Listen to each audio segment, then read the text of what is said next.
الحمد للہ رب العالمین والصلاة والسلام علی الانبیاء والمرسلین اعوذ باللہ من الشیطان الرجیم بسم اللہ الرحمن الرحیم رب اشرح لی صدری ویسر لی امری واحلل عقدۃ من لسانی یفقہوا قولی واجعل لی وزیرا من اہلی۔ محترم سامعین، السلام علیکم ورحمۃ اللہ وبرکاتہ۔ الحمدللہ قرآن پاک کا مطالعہ ہمارا جاری ہے۔ سورہ بقرہ کی آیت نمبر 160 تک ہم پڑھ چکے ہیں۔ آج انشاءاللہ آیت نمبر 161، 162 اور 163 پڑھیں گے۔ اعوذ باللہ من الشیطان الرجیم بسم اللہ الرحمن الرحیم۔ ان الذین کفروا وماتوا وهم کفار اولئک علیہم لعنۃ اللہ والملائکۃ والناس اجمعین۔ بے شک جن لوگوں نے کفر کیا اور مر گئے اور کافر ہی رہے تو ایسے یہی لوگ ہیں جن کے اوپر اللہ کی لعنت ہے اور فرشتوں کی لعنت ہے اور تمام لوگوں کی لعنت ہے۔ اب یہاں پہ اللہ تعالیٰ نے کافروں کا نام لیا ہے کہ کافروں کے اوپر اللہ کی بھی لعنت ہے اور فرشتوں انسان کی سب کی لعنت ہے جو کفر کی حالت میں ہی مر گئے، جنہوں نے گویا کہ دنیا کے اندر توبہ نہیں کی، اپنے راستے کو چھوڑا نہیں، اسی راستے پر ہی دنیا سے چلے گئے تو اسے لعنت کے مستحق ٹھہرائے۔ تمام حرم کی ہر کے یعنی کہ اللہ کی بھی، فرشتوں کی بھی، تمام لوگوں کی سب کی لعنت ان پر پڑ گئی۔ لعنت کا مفہوم سمجھ لے کہ لعنت اسی چیز کو کہا جاتا ہے کہ گویا کہ وہ اللہ کی رحمت سے وہ محروم ہو گئے، لیکن نظر رحمت ان پر نہیں ہوگی، دھتکارے گئے، جن کو اگنور کر دیا جاتا ہے، دفع کر دیا جاتا ہے، وہ لوگ کہ بس وہ راندہ درگاہ جس قسم کے ہو گئے، کوئی ان کا حامی ناصر نہیں ہوگا، اللہ کی طرف سے بھی لعنت پڑ جائے گی۔ فرشتے، انسانیت، کوئی بھی ان کے جو ہے کوئی سپورٹر نہیں ہوگا، کوئی حامی نہیں ہوگا، کوئی ان کا مددگار نہیں ہوگا، ہر قسم کی وہ رحمت سے جو محروم اور مایوس ہو چکے ہوں گے۔ اب یہ بات کن کی ہو رہی ہے؟ ان الذین کفروا کہا گیا۔ اب یہاں پہ کفروا کا لفظ سن کے ہمارے ذہن میں ایسا آ جاتا ہے جیسے کوئی کافروں کی بات ہے، غیر مسلموں کی بات ہو رہی ہے، مسلمانوں کی تو بات نہیں ہو رہی۔ یہ کوئی یہودی، عیسائی، کوئی سکھ، کوئی مجوسی، ستارہ پر کوئی اور قوم کی بات ہو رہی ہے، ہم اس کے اندر شامل نہیں ہیں، ہمارے لیے یہ کانسیپٹ ایک قسم کا آ جاتا ہے، لیکن ایسی بات نہیں ہے۔ کافر کا لفظ جو ہے یہ صرف غیر مسلموں کے لیے نہیں ہے۔ کافر کا مطلب غیر مسلم نہیں، کافر کوئی بھی ہو سکتا ہے، مسلمان رہتے ہوئے بھی کافر ہو سکتا ہے اپنے عملوں کی وجہ سے۔ اب یہاں پہ یعنی کہ کافر کا حقیقی معنی جو اصل میں دیکھا ہے تو لغت مجھے لکھے ہیں وہ چھپانے کے ہوتے ہیں، کسی کو چھپا لینے کو بھی جو ہے کفر کہا جاتا ہے۔ اس پچھلی آیات میں بھی جب ہم پڑھ رہے تھے وہاں بھی اسی قسم کی بات چل رہی تھی، اس میں اللہ نے کہا تھا کہ جو لوگ اللہ کے آیات کو چھپا جاتے ہیں، ہدایت کو چھپا جاتے ہیں، ان لوگوں کو اللہ تعالیٰ نے کہا کہ یہ بھی لعنت کے مستحق لوگ ہیں۔ تو اسی کا سلسلہ نے کیا مزید آگے چلا ہے کہ اللہ مزید کہہ رہا ہے کہ جو کفر کرنے والے، انکار کرنے والے، چھپا دینے والے لوگ ہیں، چھپانے کا مفہوم بھی اس کے اندر پایا جاتا ہے، اور کفر کے ویسے معنی بھی یعنی کہ انکار کر دینے کے معنوں میں اس طرح آتا ہے۔ تو کفر کے کئی قسمیں ہیں۔ کفر مراد یہ نہیں کہ غیر مسلم ہو گیا، مسلمان رہتے ہوئے جو کہ ایک کافر تو ہوا ہے جس نے اللہ کا انکار کر دیا، اللہ کی ذات کو گیا کہ اپنے اس نے چھپا دیا، اس کو کسی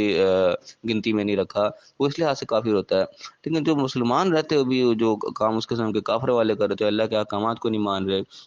اللہ کی نعمتوں کو شکر ادا نہیں کر رہے، کفر ہمارے ناشکری میں بھی آتا ہے، یا اللہ کے کسی پیغمبر کو نہیں مانا، یا اللہ کی کسی کتاب کو نہیں مانا، کسی مخلوق کو، فرشتوں کو نہیں مانا، کسی بھی انداز سے جو ہے کسی چیز کا انکار کر دیا، اللہ نے جو احکامات دیے ان کو پسے وہی ڈال دیا، اللہ نے کچھ کہا تھا اس کو کچھ اور کر دیا، وہ عملی طور پہ وہ انسان جو ہے کفر کر جاتا ہے، انکار کر جاتا ہے، اللہ کے حکم کو نہیں مانا، وہ بھی انکار ہو گیا۔ شیطان جو تھا وہ کیوں کافر ہوا؟ اللہ کو مانتا تھا نا، اللہ کا انکاری تو نہیں تھا، لیکن اللہ کے حکم سے انکار کر دیا، وہ کافر ٹھہرایا۔ تو یہ چاہیے کہ انسان یہ کافر کا لفظ سن کے یہ نہ سمجھ لیں ہم کہ یہ صرف کوئی غیر مسلموں کی بات ہو رہی ہے، ہم تو اس کیٹیگری میں فال ہی نہیں کرتے، ہم بھی کئی مقامات پہ اس کیٹیگری میں فال کر جاتے ہیں۔ جس وقت ہم اللہ کے حکموں کو انکار کر رہے ہوں گے، ہم کسی اور چیز کو ان کے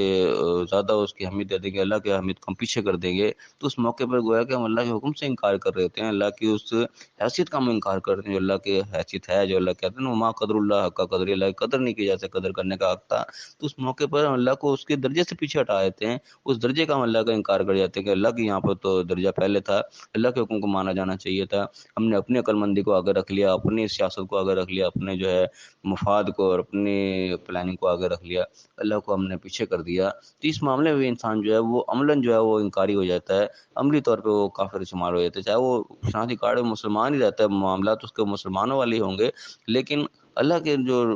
بنائے ہوئے قانون ہیں اس کے مطابق وہ کفر کا وہاں پہ ارتکاب کر جاتا ہے۔ تو یہ چیز ہے کہ جو انسان اس روش پہ لگا ہوا ہے اور مسلسل اسی روش پہ لگا رہا کہ اللہ کی اہمیت کو اس نے پیچھے کیے رکھا اور اسی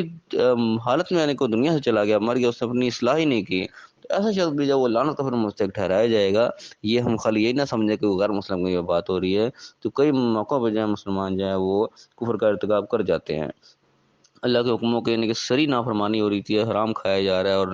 لوگوں کو دھوکہ دہی کی جا رہی ہے، سیدھی سیدھی نافرمانیاں انسان جانتے بوجھتے ہوئے کر رہا ہے، پتہ بھی انسان یہ کہ معاملہ غلط ہے، اس لیے کہ کفار مشرک وغیرہ جو بھی تھے ان کو کافر کیوں کہا گیا؟ یہودی عیسائیوں کو بھی کافروں کی کیٹیگری میں جو ڈالا جاتا ہے، اللہ کو ماننے والے ہوتے ہیں، ایسے نہیں اللہ کو مان رہے ہوتے ہیں، پیغمبروں کو بھی مان رہے ہوتے ہیں، ایک پیغمبر کا انکار کیا وہ کافر کی کیٹیگری میں چلے گئے۔ تو یہ معاملات تو بڑے یعنی کہ سوچنے سمجھنے کے لائق ہیں، ہم اس کو اتنے وہ ہلکا نہ سمجھے کہ یہ بس کفروں کا لفظ آ گیا تو یہ پتہ نہیں کسی اور مخلوق کی بات ہو رہی ہے، ہم تو مسلمان ہیں جی۔ مسلمان رہتے بھی جو انسان وہ جو دوسری قومیں بھی تھی وہ بھی مسلمان ہی تھی پہلے، یعنی کہ یہودی عیسائی بھی تھے، وہ بھی مسلمان ہی تصور کیے جاتے جب تک انہوں نے کسی اور کا انکار نہیں کیا۔ تو یہ انکار کر دینے کی وجہ سے جو انسان کافر ہو جاتا ہے، انکار کسی نبی کا ہو یا چاہے کسی اور مخلوق کا، اللہ کی بنائی ہوئی فرشتوں کا ہو جائے، کسی اور چیز کا ہو جائے یا اللہ کے حکموں کا ہو جائے، وہ کسی نہ کسی درجے میں انکار تو ہو رہا ہوتا ہے۔ تو یہ نازک بات ہے، سمجھنے والی بات ہے، یہ اتنا ہلکا لینے والی بات نہیں ہے۔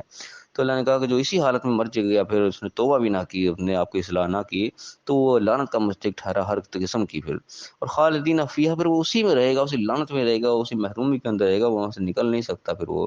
لا یخفف عنہم العذاب، ان کو پھر اس کے بدلے میں جو سزا ملے گی اس میں کوئی تخفیف بھی نہیں ہوگی، کوئی اس کے ساتھ رعایت نہیں کی جائے گی، ولا هم ینظرون، نہ ان کو کوئی مہلت ملے گی، کوئی رعایت نہیں ہوگی کہ ان کو سانس نہیں دیا جائے گا چلو تھوڑی دیر کے لیے مہلت مل گئی تم آرام لے لو، ایسا کچھ نہیں ہوگا، مسلسل اس عذاب میں اس کو مبتلا رہنا پڑے گا جب تک اللہ کا حکم ہوگا، اس میں کوئی وہ کمی بیشی کا کوئی معاملہ نہیں ہے۔ پھر اللہ نے آخری جو توجہ دلائی اصل میں کہ وہ الہکم الہ واحد، تمہارا الہ ایک ہی الہ ہے، تمہارا معبود جو تمہارے وہ ہستی ہے جس کی تم نے عبادت کرنی ہے، جس کی تم نے غلامی کرنی ہے، جس کو تم نے ماننا ہے، وہ صرف ایک ہستی ہے، الہ واحد ہے، اس کے ساتھ کوئی نہیں ہے، اس کے احکامات میں کوئی شریک دوسرا نہیں ہونا چاہیے، نہ اس کی عبادت میں کوئی شریک ہو، اس کے حکم کے مقابلے میں کسی اور کا حکم جو ہے وہ مقدم نہ ہو جائے کسی بھی لحاظ سے، اس سے آگے کوئی نہیں، وہ ایک ہی ذات ہے، لا الہ الا هو الرحمن الرحیم، اس کے سوا کوئی الہ نہیں ہے، اور رحمان ہے اور رحیم ہے۔ اللہ تعالیٰ نے کس موقع پہ آ کے بات کو کنکلوڈ کیا کہ اللہ کی ذات کے ٹوٹل متوجہ کرایا ہے کہ اصل وہ ذات ہے، تم نے اس کو مقدم رکھنا ہے، سب سے پہلے اس کے احکامات آگے آنے چاہیے،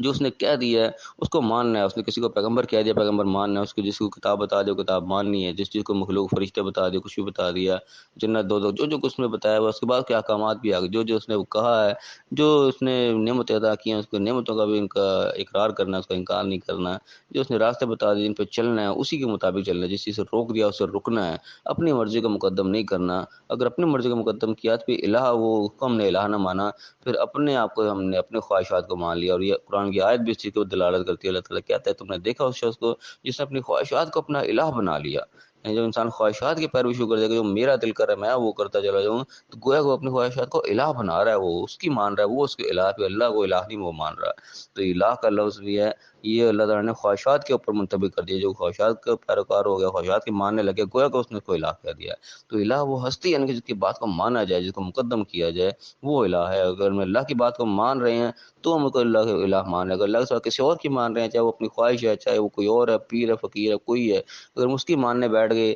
تو پھر اس کو ہم نے گویا کہ الہ بنا لیا، پھر اللہ کو ہم نے الہ نہیں بنایا۔